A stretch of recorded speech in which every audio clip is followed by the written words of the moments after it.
All right, I'll just briefly take you through the issues raised in your last message. So the first one, batch upload of savings. To do batch upload of savings, you will have to first make sure that all of your members have their monthly savings commitment in there. To do that, you go to members, all members. So from all members here, you should have the savings contribution of each of the members in here. All right.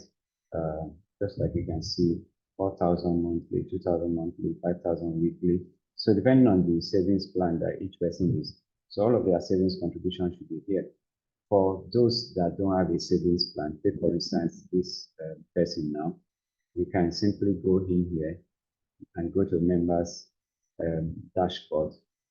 And from here, you can edit the savings contribution and put whatever amount that person has committed to the savings. All right, so I'll put 20,000 for this, and then you can click on Save Changes. So that will update the profile of that person. So if I go back to all members, I should be able to see that that person now has a savings contribution. So let's now go to how to do batch upload of savings. To do batch upload of savings, you go to Report, under Report, Transaction, Payment Schedule. So again, you go under Report, then you click on Payment Schedule. So the payment schedule has the schedule of all of your members, including the savings contribution that they have agreed to be paying, whether it is weekly or monthly. The system automatically knows all of that.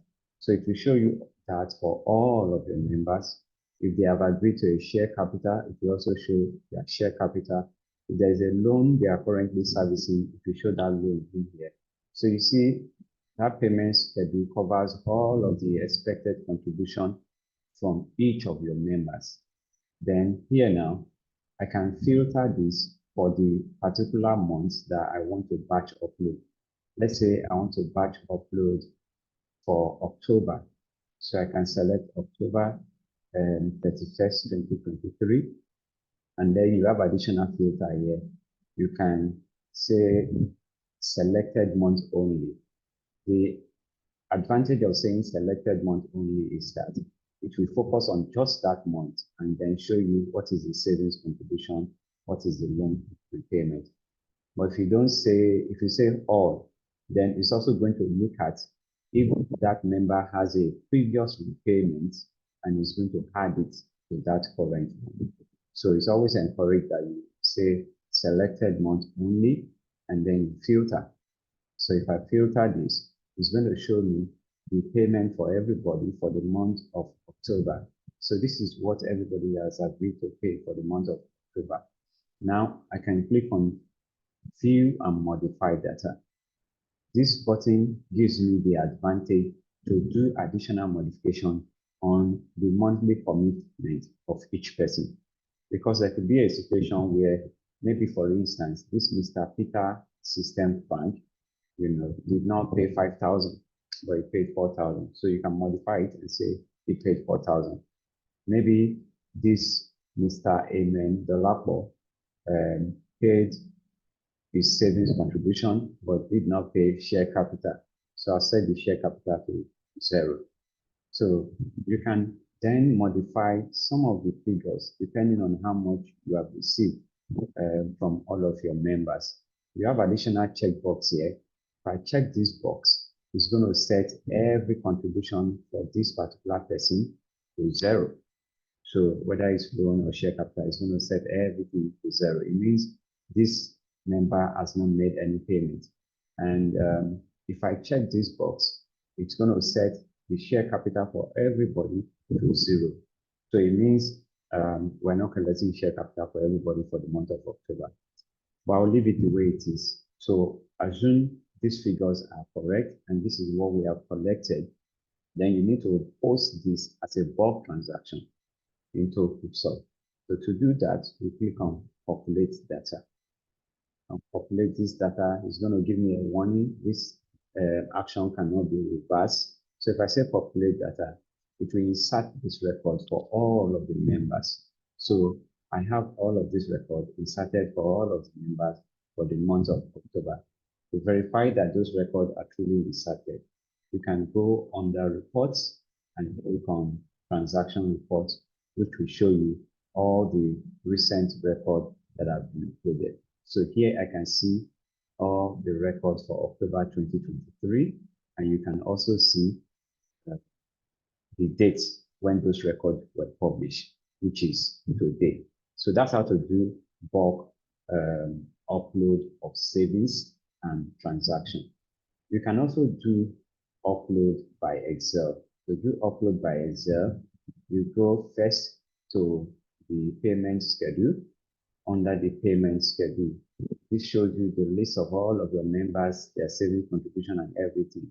So it's easier for you from here to download the Excel file of this list of members. So you have the Excel file of the list of all of your members. Remember, we are downloading Excel file by clicking on this button. This is CSV. The system will only accept Excel file. So you download the Excel file. You can occasionally open that Excel file to modify in case if any of the figure in here has changed.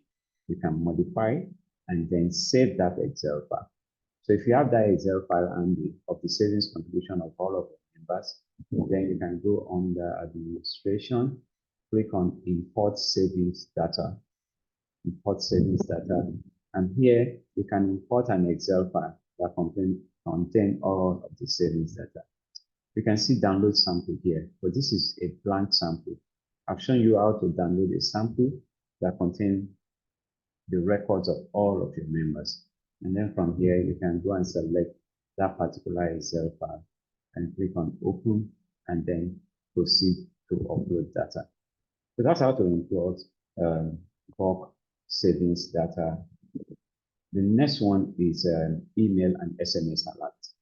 To do that, you go under members account, all members.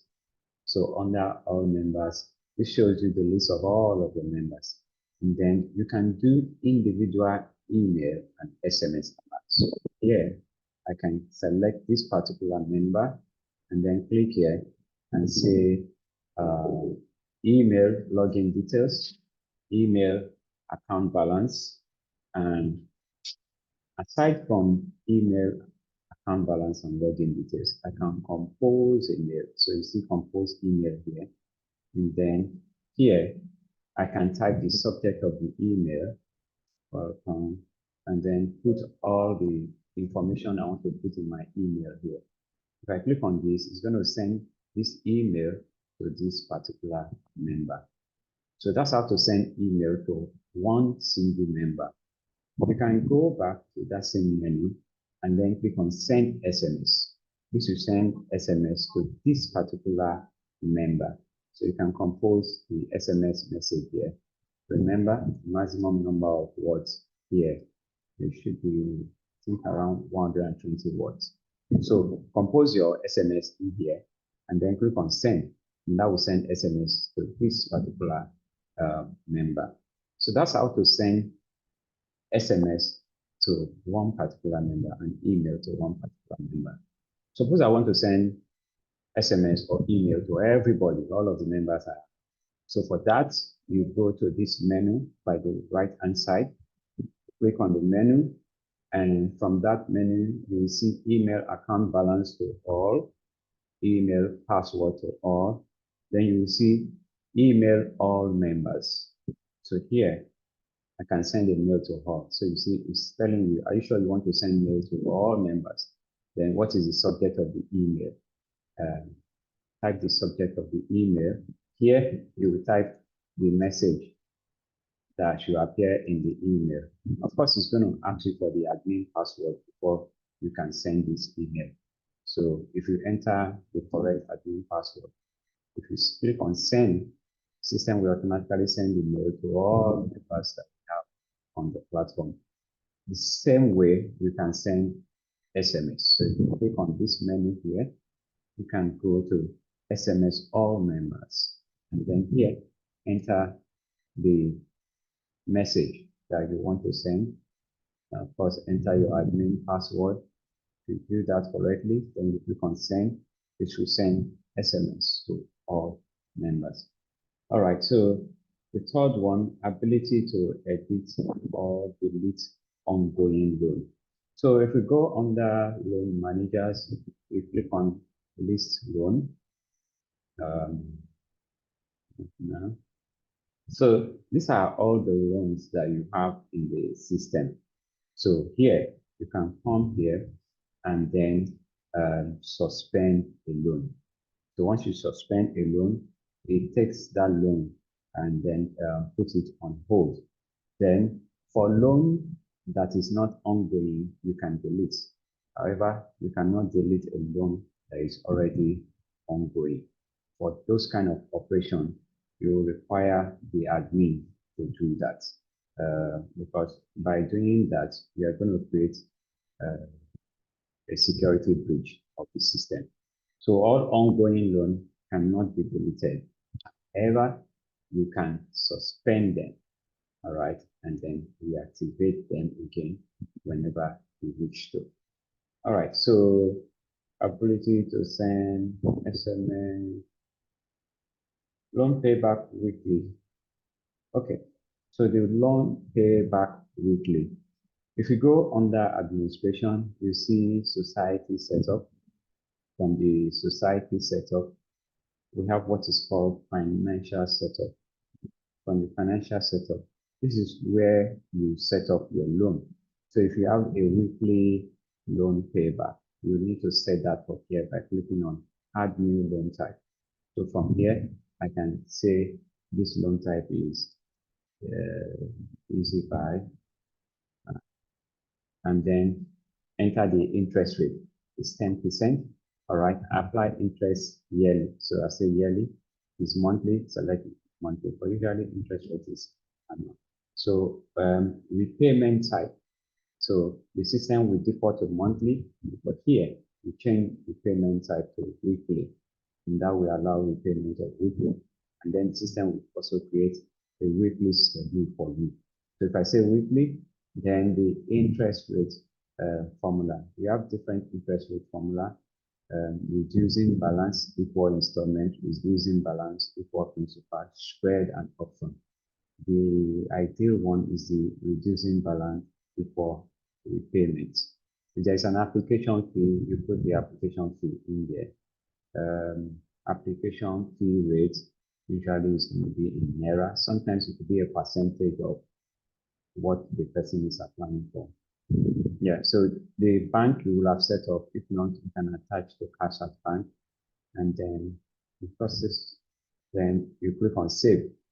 So that will create that loan in here for you. And then I'll save it. So that creates that loan. And then, so I have a new loan called Easy Buy, which is based on a weekly repayment. So that's how to do your weekly repayment. If you also go under loan, we have what is called loan calculator. So with the loan calculator, you can get a demo schedule. So if I say a loan of 500,000 and then select the type of loan, the easy buy that we just newly set up. All right, start payback next month on the 18th. All right, and then the loan payback frequency is weekly. For what duration? I say this is for 5 months, and then you say calculate. So this will give you a weekly schedule. So you see the weekly schedule, 18th of March, 25th of March, 1st of April, 8th of April, 15th of April. So that gives you the weekly schedule. All right, so ability to send SMS message to all members. I've done that. Integration with Remitter. We already have that integration. We don't use Remitter. We use Paystack. Paystack is more flexible and easier to operate. So to do that, we go under administration. society setup, and here you go to bank account, and under bank account, you profile your bank account here. So depending on which bank that you are operating, so put the name here, Thermo, and then the account number, just put in something random. So you set the bank, the name of the bank you select here. So this is Fidelity Bank of Nigeria. All right. And then you can decide if you want to use this bank account for loan transaction. I'll say loan and savings here. So all loans and saving transactions will go into this bank account. Okay. So once you have done this, you click on save and it's saved. Now, you will now attach that bank to generate a pay stack authorization. So to generate a pay stack authorization, this is the new bank account we have created. You click here and then say profile online payment. This will generate a pay stack authorization. You still have to fill this, So pay stack will verify the account number, verify the account name. If all the informations are correct, it should be linked to the pay stack payment, and then the members can log in and make payments using their ATM card, using their debit card. Also, they can pay directly at the bank, and it will instantly reflect in your bank account. All right, some forms of savings, investment will not show in the reports. All right. So if you create your savings under financial setup, we have savings and investment. So you can create the additional savings here. By default, we have general savings, daily savings, and savings weekly. So all the other savings, you can create them using this new savings setup and then create them here. Now, for those savings transactions that you have entered, they will not automatically show in your, for instance, your financial reports. The financial report is controlled by the transaction report. So if you go to the transaction report, from here, all the transactions that are showing red X here means that those transactions have not been approved. The way to approve a transaction is by clicking on this green button. You click on it and you say, okay, then that transaction is approved, and an automatic posting is done to the general ledger. So it's until you click on this red button that the transaction gets approved. So this is a temporary holding point for all transactions until an admin approves it. At this stage, an admin can still reverse that transaction, which takes me back to the loan manager. After an admin approves a loan transaction here, there's no way to cancel or delete that loan transaction because you have already paid the member, which is what this does. And if you have paid a member, then you want to delete that loan transaction. It means your account will not be balanced. So the admin too must be very careful to be sure that the transaction that is approving are correct transaction. If not, you can decline the transaction. Now, we know that it's very stressful for you to manually approve all of this. So a better approach to do is to go through all the transactions at a glance like this. And if you are satisfied with all of the transactions, you can click on post unresolved entries. This will automatically approve all the transactions. The caveat is that you must have gone through all the transactions and decline all the transactions that are not correct. Decline them so that All the transactions that are not correct or that you find suspicious have already been declined. So you are left with only transactions that need approval. And in that case, you click on Post Unresolved Transaction, and this will automatically approve all of the transactions. At the top, you see they are called pending transactions. These are transactions that have not been posted to your financial ledger, but those transactions have been posted by either your secretary or your admin staff. So if you go to all transactions, this will show transactions that have been posted and are okay. So you see here that they are showing a blue tick dot, which means those transactions have been vetted and they have been posted into your ledger. All right, so I think that answers all the questions. If you have any further questions, you can please request for additional demo. We'd glad to make a recording on it for you. Thank you.